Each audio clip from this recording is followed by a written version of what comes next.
Welcome back to Warzone Workshop. Today I'm going to show you why everybody who is starting Airsoft or already has a fantastic collection should pick up a classic Army.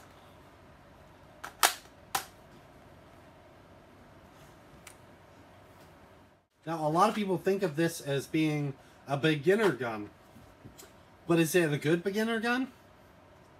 It is a polymer build. The rail, the M-LOK rail is polymer. It's really nice. It's thick. It's not creaky.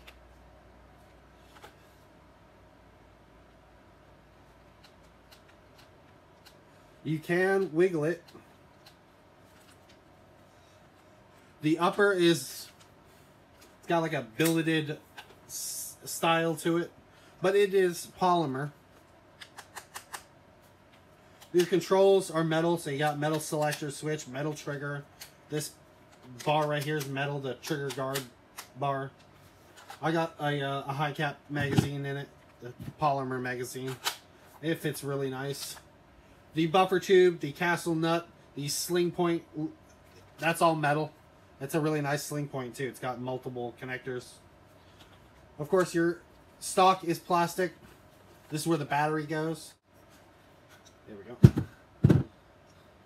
I wrapped some electrical tape around mine. It's got nice wiring. It's mini Tamiya, which is fine. Dean's would be better. It's a better connector. Every company should do it. I still need to switch all of my stuff over to Dean's. It's just a long process. It'd be nice if everything just switched to Dean's. Now, on here, I got a red dot, just a regular red-green dot. It's got a little wobble to it because it's not tightened down the best. Its flip-up sights that it came with are classic Army metal flip-up sights, and they will get the job done. I have mine co-witnessing with my dot so that I can use them as a backup and not have them in the way when I flip them up.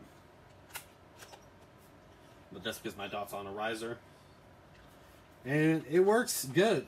Metal mag release. Metal gearbox.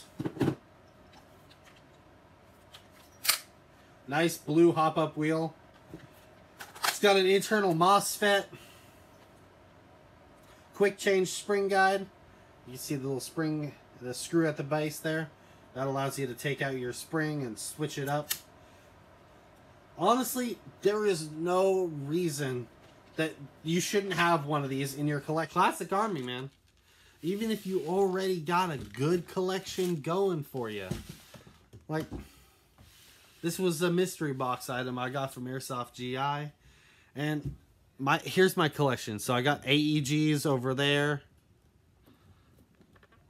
Ignore my lighting setup here. I got a bunch of rifle cases over here. It's mostly AEGs and then gas blowback handguns, submachine guns, stuff like that. Gas rifles. Gas rifles. All here. Gas rifles. I'm mostly a gas blowback guy. Here, let me get that in there. This is a display I'm working on over here for handguns and stuff. Trust me, you'll see more of that later. And then over here, I got mostly WeTech mags. Over here, I got my plate carriers. Shout out to Ballistica out of Ukraine. They make the best plate carrier I've ever had, the M3 Pro. My collection's mostly gas guns, without counting the pistols, submachine guns and whatnot. Mostly rifles, gas rifles.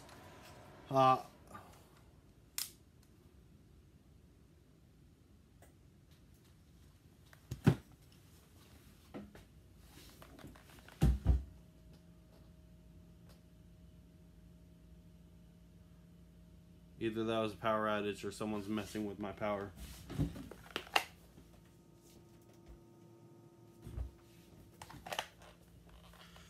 Just a power surge. It's okay. Apparently I live in a third world country with an unreliable power grid. And that's my setup that I got, my studio. But when I invite a friend to come over and do some shooting, or if I'm gonna have someone coming over to try out something that I want them to try, I might want to hand them this and be like, here you go, just to see if they're gonna be beaten on the thing before I hand them a really nice gas rifle or something like that. If I'm gonna go out to a game, this is gonna be a spare gun that I bring with me, just in case I see someone I know and their gun breaks and they're like, oh crap, I only brought the one gun because things are tight right now. I can be like, hey man, here, borrow this. You know, just have your name written on it somewhere with your phone number or something like that. You do have a seam on the gun, but it comes off. You can get some sandpaper and just take that off if you really need to. There is a nice bit of seam plastic behind the trigger. That did bother me a little bit in front of the trigger, but your fingernail will take most of it off. It's not a huge deal breaker.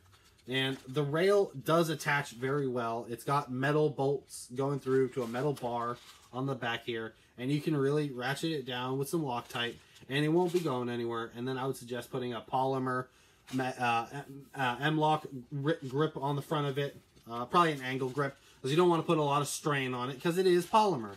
But like I said, it's nice. The barrel, the outer barrel, is metal with a 9.6 nickel metal.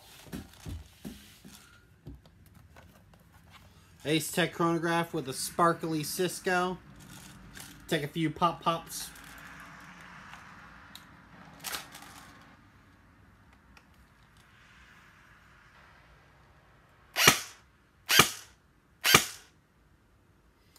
$2.99.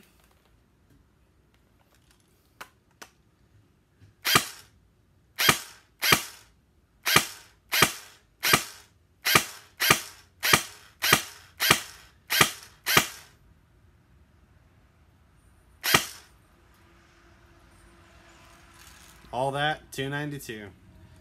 17 rounds so far, and all of them have been $2.90 to $2.99. Now full auto.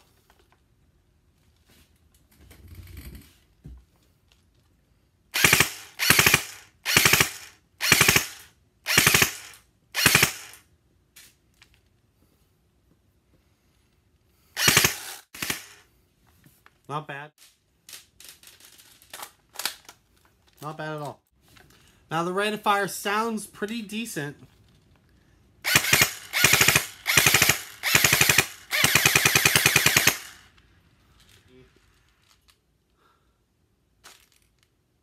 These things are fantastic.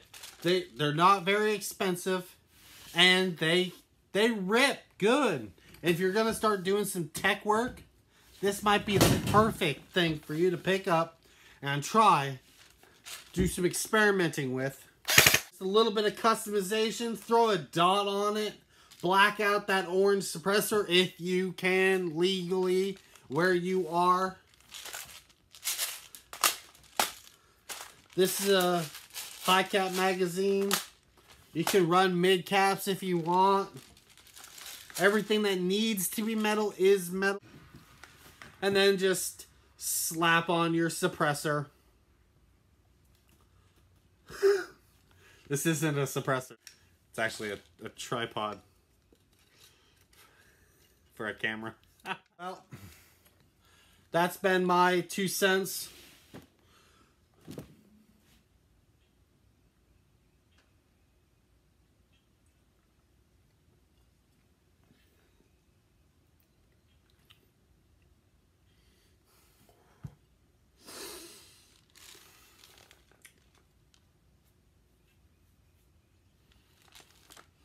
Airsoft GI, if you're watching this, this was a mystery box gun. It was my first Airsoft GI mystery box. My next mystery box after this was actually an ENL AK. Fantastic. And if you haven't seen the video, watch it. I'll link it in the description. My reaction to it is 110% genuine. I was ecstatic. Oh my gosh, I can't begin to tell you. It's also my favorite variant of the AK. It's in one of the rifle cases. It's not behind me. Can't wait to take that to a game. I gotta get out to a game sometime. Anyway, this is Warzone Workshop, and I will see you next time in the Warzone. Cheers.